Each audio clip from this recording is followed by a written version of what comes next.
Friends, welcome back to my channel. I hope आप सब ठीक होंगे। तो फ्रेंड्स, इस वीडियो में हम बात करेंगे हम सबकी प्यारी ढंबावना मैडम के बारे में।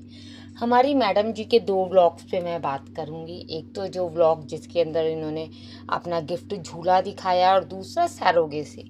एक्चुअल में जो ये सैरोगेसी पे इन्होंने बातें की हैं, तो सैरोगेसी की बातों पर इतना झूठ क्यों, इन चीज़ों को क्लियर करूँगी, फैक्ट्स के साथ बात करूँगी। फ्रेंड्स, ऐसा नहीं है कि नॉर्मली हवा में कुछ भी बात करूँगी, जो फैक्ट है उसके साथ करूँगी। फिर अब आप इनके ब्लाइंड फॉलोअर्स की भी बात कर लेते, थोड़ा आपको भी हम टाइम दे देते हैं कि आप कहोगे आप कौन होती हो कहने वाली। देखो, अगर आपकी मैडम सोशल मीडिया पे आकर सैरोगेसी पे बात कर रही हैं, चाहे अपने बेबी के लिए कर रही हैं, चाहे एज अ इंफॉर्मेशन कर रही हैं, तो उसमें कुछ चीज़ें अगर ठीक करने वाली हैं, कुछ चीज़ें गलत हैं या जानबूझ के झूठ बोला गया, तो उस पर बात करना जायज़ है। आप सही और गलत पे ज़्यादा ध्यान मत दिया करें। इतना ही आपको ज्ञान की ज़रूरत है तो मैडम को जाकर दें, हमें देने की ज़रूरत नहीं है। तो फ्रेंड, वीडियो स्टार्ट करने से पहले आप सबसे रिक्वेस्ट करूँगी, मेरी रिक्वेस्ट उन्हीं के लिए जो मेरी वीडियो देखते हैं, पसंद करते हो और पॉइंट ऑफ व्यू को समझते भी हैं। ब्लाइंड फॉलोअर्स को छोड़ दो। ये नहीं कहना कि भीख मांगने आ, कि नहीं, तुमसे कोई भीख मांगने नहीं आ रहा। फ्रेंड्स, प्लीज़ मेरे चैनल को सब्सक्राइब करें, मुझे सब्सक्रिप्शन की रियली नीड है। आप लोग वीडियो देखते हो, सब्सक्रिप्शन करना भूल जाते हो। प्लीज़ फ्रेंड, अभी कर दें, बाद में आप भूल जाते हैं।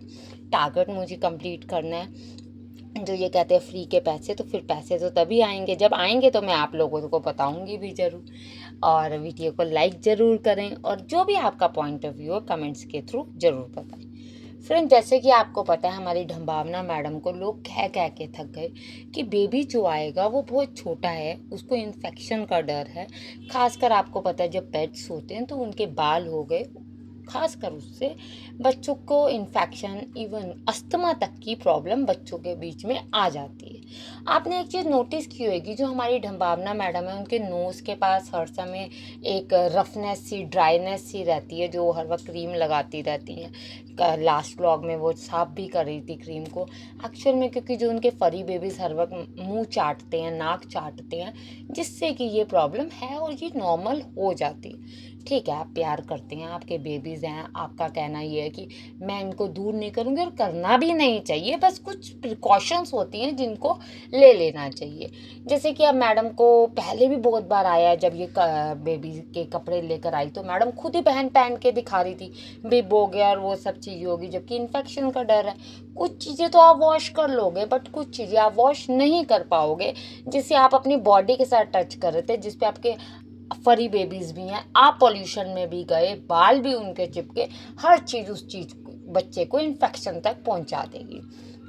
तो मैडम नहीं मानी। मैडम ने अब जो इनको हिटर्स और ट्रोलर्स का नाम देती है, उनको कहा, उनको जवाब देना चाहा, आओ मेरे बच्चों, तुम लोगों ने बेबी को संभालना। ठीक है, अच्छी बात है, बेबीज़ के साथ अगर वो कल को टाइम स्पेंड करेंगे, इनमें कोई गलत चीज़ नहीं। पर अगर उनके घर में झूला आया है, झूला आने के बाद आप स्पेशली पेट्स को बुला रहे हैं, और स्पेशली पेट्स को बुला के जो वो डॉल है जिससे मैनिफेस्ट किया था मैडम ने, वो मैनिफेस्टेशन वाली डॉल के साथ मैडम ने खास कर छुन छुन, जिसका ना कई बार बिहेवियर मैडम का और उनका इरिटेटिंग लगता है, क्योंकि वो मतलब मैडम ज़्यादा ही जोन आउट, सॉरी वर्ड गलत बोल रही हूँ, मैडम ज़्यादा ही इन्वॉल्व हो जाती है, जिसके चक्कर में और चीज़ों को मैडम इग्नोर कर देती हैं। ठीक है, अब वही है, उनको भी अंदर से डर होगा, बेबी आएगा तो टेंशन लेगा तो छुन छुन को टेंशन कैसे मिलेगी। पर कोई बात नहीं, आप लोगों को एडजस्ट करना है। हर बच्चा माँ बाप के लिए इम्पॉर्टेंट है, उसी तरीके से आप भी एडजस्ट करना। फिर मैडम ने झूले पे बच्चों को बिठाया, वो इवन अपने बालों से, सॉरी अपने पैरों से, अपने नाखूनों से उसको खरोच रही थी झूले को। तो ये चीज़ें सही नहीं है। अगर कुछ व्यूअर्स बोल रहे हैं तो उसको समझो, उसको हेटर्स और ट्रोलर्स का नाम मत दो, मेरा कहना ये है। साथ में मैडम को जैसे ही गिफ्ट मिले, क्योंकि देखो कविनाथ जी का कहना सही था, लोगों का कहना सही था, गिफ्ट्स मिलेंगे। गिफ्ट तो अभी आ गए, बेबी के आने से पहले इनके ब्रदर ने जो गिफ्ट भेजा, मैडम को फीलिंग आने लगी, अब लग रहा है बेबी मुझे, बेबी मतलब कविनाश बेबी के लिए बात कर रही हूँ, बेबी मुझे, क्योंकि एक तो इनकी बड़ी कन्फ्यूजन है, क्या ही कर सकते हैं फ्रेंड्स इनकी कन्फ्यूजन का। फिर मैडम ने बात की कल के व्लॉग में सैरोगेसी की। पहली बात तो आपने बात क्यों की, इसकी सबसे बड़ी दो वजह हैं। एक तो ये है कि अब कविनाश बेबी तो है नहीं, जब बेबी घर पे नहीं तो कंटेंट नहीं। तो आपको याद होगा लास्ट टाइम भी 2-3 दिन के लिए कविनाज बिजी था, जब वो रात को 12-1 बजे आ रहा था, तो मैडम ने इसी तरीके से सोफ़ा व्लॉग बनाए थे। एक दिन तो अपने हेटर्स और ट्रोलर्स को जवाब दिया था कि तुम लोग मुझे परेशान करते हो, तुम लोग मुझे इस टाइम पर दुखी करते हो जब मैं सबसे ज़्यादा दुखी होती हूँ। पर मैडम उस समय आप दुखी किस चीज़ की थी? आपके को तो इतनी अच्छी गुड न्यूज़ मिली हुई थी। आपको तो टाइम काटना मुश्किल होना चाहिए कि भैया बेबी अब कब आएगा। तो अब मैडम ने लास्ट टाइम ये कहा था। अब आज मैडम क्या करे, तो मैडम ने कहा स्टार्टिंग थोड़ी सी वार्डरोब से, उसके बाद मैम ने सैरोगेसी पे। तो सैरोगेसी पे मैडम ने जैसे बात की कि गवर्नमेंट के कानून है, ये अच्छी बात है। देखिए क्या होता है कि जो आजकल आपको पता है इंडियन फैमिलीज में बेटों के लिए थोड़ा ज़्यादा होता है, तो सैरोगेसी बेसिकली बेटों के लिए ज़्यादा होती थी कि भैया मेरे 2 लड़कियां या 3 लड़कियां, तो भाई तेरा बेटा है तो मैं तेरे से ले लूँगी। तो जो गवर्नमेंट ने बैन की, जो बहुत अच्छी बात है। अब मैडम ने कहा हम तो जेन्युइन है, यस आप 10 ईयर से इस चीज़ के लिए थे। मैडम को दुख पड़ा था, मैं भी मैडम के दुख के साथ सच में बड़ा दुख जाहिर करती हूँ कि मैडम गवर्नमेंट हॉस्पिटल में लाइनों में लगी। बताइए, मैं कहती हूँ जिस समय मैडम लाइन में लगी, जब जब मैडम तो भैया सेलिब्रिटी है, क्योंकि मैडम ऐसा बिहेव करती कि मैं भी लाइन में लगी, मैं भी कोर्ट में गई, मैं भी जज के आगे पेश हुई, नॉर्मल लोगों की तरह मैं पेश हुई। उनका कहने का मतलब ये था। आपके साथ किसी ने फ़ोटो नहीं क्लिक करी, आपके साथ किसी ने भी नहीं। मुझे तो समझ नहीं आया, आप तो इतनी बड़ी सेलिब्रिटी है, ये बात कैसे बाहर नहीं निकली? ऐसा तो नहीं कि आपको, ठीक है आप गए होगे गवर्नमेंट मेडिकल, जो है गवर्नमेंट का, सलमान खान तक का जब केस हुआ तो गवर्नमेंट ही पहले मेडिकल करती है गवर्नमेंट हॉस्पिटल में, तभी अप्रूव्ड होता है, उसके बाद नहीं। आपको बताइए ड्रिंक्स व्रिंक्स का भी जो होता है उसमें भी गवर्नमेंट के पहले मेडिकल होता है, जहाँ कोई भी अगर वायलेंस हो जाए उसमें भी। तो मैडम को किसी ने नहीं देखा, मैं तो हैरान होती हूँ। फिर मैम कहती है हमने इतने चक्कर काटे, इतने चक्कर काटे। तो आप देखोगे कि जब इनकी प्रेगनेंसी, जब मिस कैरेज हुआ, उसके बाद इनके इन लॉज आए, फिर ये 4 महीने तक तो, क्योंकि फिर कैंडी चली गई थी, कैंडी सॉरी चैरी चली गई थी, तो उसके बाद तो मैडम दुख में थी। फिर मैडम ट्रिप पे भी गई, फिर सिंगापुर की ट्रिप भी हुई, फिर मैडम की अपनी ट्रिप भी हुई। उसके बीच में चलो मैडम ने टाइम निकाला होगा, क्योंकि ये यही कुछ टाइम पीरियड की बात है, क्योंकि जब इनकी मिस कैरेज हुआ उसके बाद की बात है।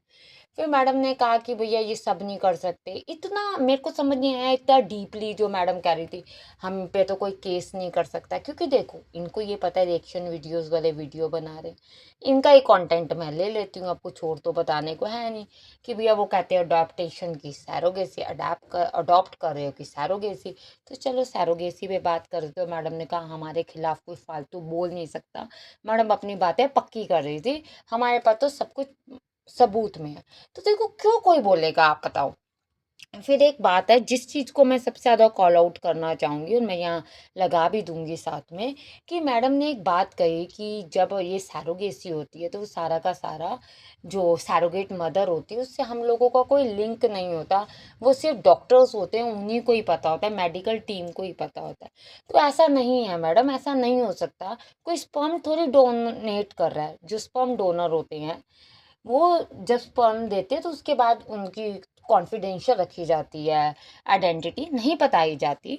बट इसके अंदर तो लीगली काम किया जाता है। जो सैरोगेट मदर और आपके बीच में एक समझौता समझिए, जा जो गवर्नमेंट की तरफ से पूरा बनाया जाता है पेपर वर्क, कि भैया ये बेबी करेगी और इसके बाद दे देगी, उसके बाद कोई लिंक नहीं है।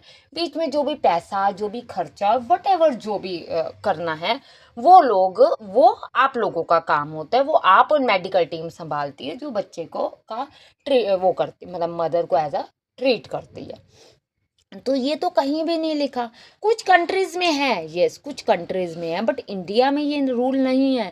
इंडिया में यही रूल है कि सैरोगेट मदर जो है वो मदर से मिलेगी, मतलब जिसको बेबी देगी उनसे मिलेगी, उनसे बात करेगी, श्योरिटी रखेगी कि मेरा बेबी जो मैं दे रही हूँ ये इस फैमिली के पास जा रहा है। अब मैडम की कहने की वजह ये थी कि भैया कल को आप अगर सवाल उठाओ कि भैया सैरोगेसी पे ये मदर है वो मदर है, तो हम पहले ही कहते, क्योंकि मैडम ने एक बात और कही, जहाँ तक मुझे पता है कि पेरेंट्स मदर का हमें नहीं पता होता, बट ऐसा कुछ भी नहीं है। मदर का पता होता है। आर्टिकल में आप गूगल कर लीजिए, चैट जीपीटी कर लीजिए, जेमिनाई कर लीजिए, सब में ये चीज़ क्लियर है कि इंडियन कानून के अकॉर्डिंग मदर का और जो सैरोगेट मदर है उनका एक मुझे समझ नहीं आ रहा इस समय, मतलब वो पूरा पेपर वर्क होता है जिसमें कि अप्रूव्ड दोनों साइड से होता है, तभी होता है। आप लोगों का क्या कहना है फ्रेंड्स, आप भी कमेंट्स में बताएं। ऐसा झूठ कहना सही नहीं है, इसलिए इस पे कॉल आउट करना हम लोगों का बनता है। वीडियो को लाइक और चैनल को सब्सक्राइब करना बिल्कुल ना भूलें। Thank you friends.